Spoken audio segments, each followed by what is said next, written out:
Chapter 2. The Echoes in the Dark. Ava stood frozen in place, her eyes locked on the empty space where the man had been only moments before.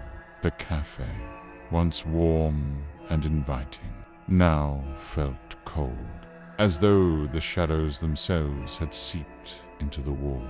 Did you see that? Ava whispered, her voice trembling as she turned to Edward. But when she looked at him, he was no longer sitting at the table. His chair was tipped back, empty. The world seemed to tilt on its axis, the sound of her own heartbeat thundering in her ears.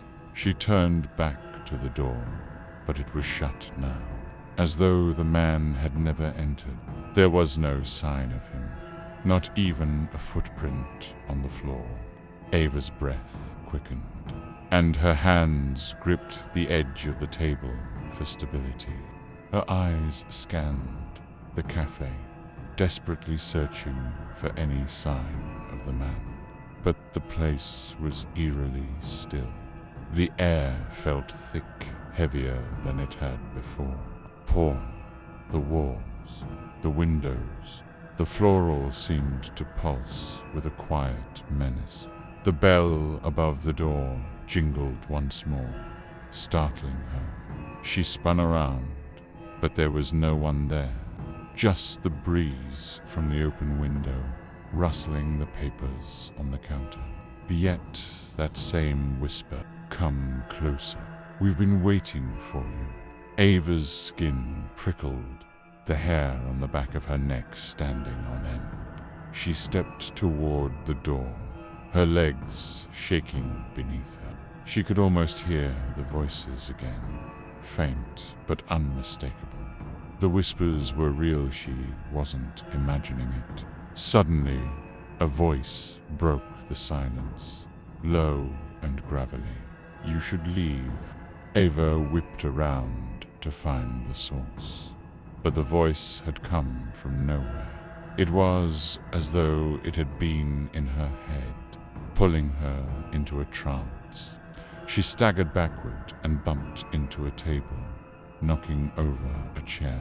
The sound was deafening in the otherwise silent room. She turned back toward the counter where the newspaper was still lying, half forgotten. The headline stared up at her. Another disappearance in Ashbury. The shadows are watching. She picked it up again, her hands trembling. The name of the missing man was familiar, but it didn't register immediately.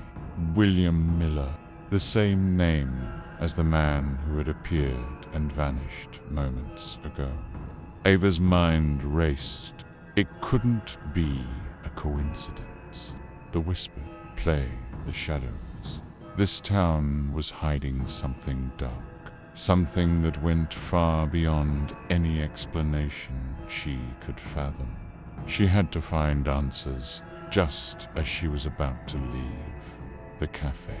The door swung open again, this time with force, sending a gust of cold air through the room. She didn't even need to look to know who it was. Sedgwood was standing there, pale and drawn. He looked different now, as though the life had been drained from him. His eyes were wide, haunted. "You've seen it," he said in a hoarse whisper. "I should have warned you sooner." Ava stepped toward him, her heart racing. Where did the man go? What happened to him? Edward's gaze darted nervously to the shadows in the corner of the cafe, as if they might reach out and pull him into them. He shook his head slowly, his voice trembling. "He didn't go anywhere. Not really. Not in the way you're thinking." Ava's confusion deepened, and she took another step forward.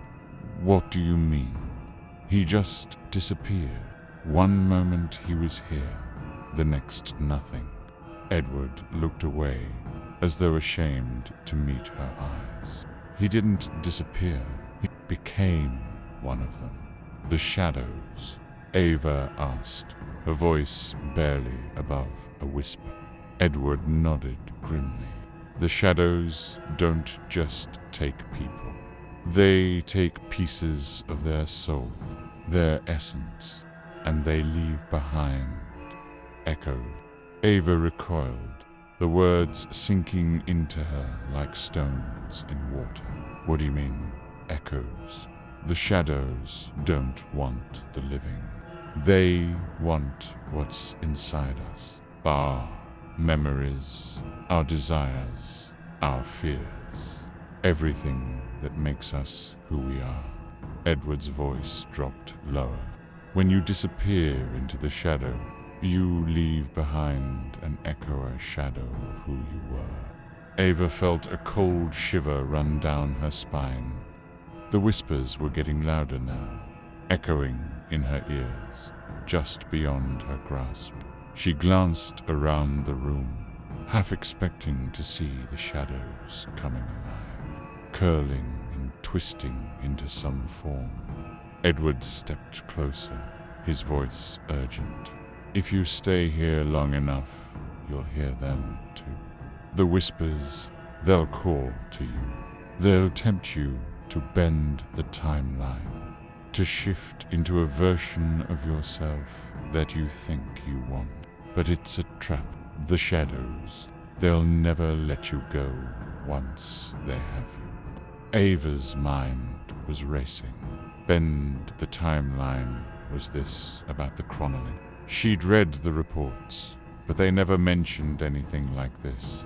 No one had ever said that technology could do this. What are you saying?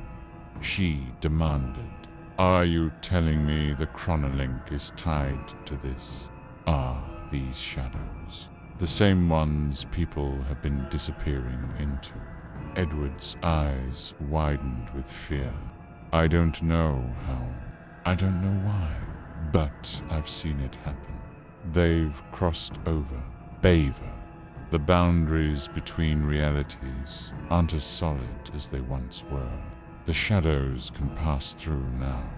And once they do, they take what they want. Ava's breath caught in her throat. What do I do? Edward shook his head. I don't know. All I can tell you is to be careful. Don't trust the whispers. Don't trust the shadows. And most of all, he paused, his voice trembling. Don't let them claim you.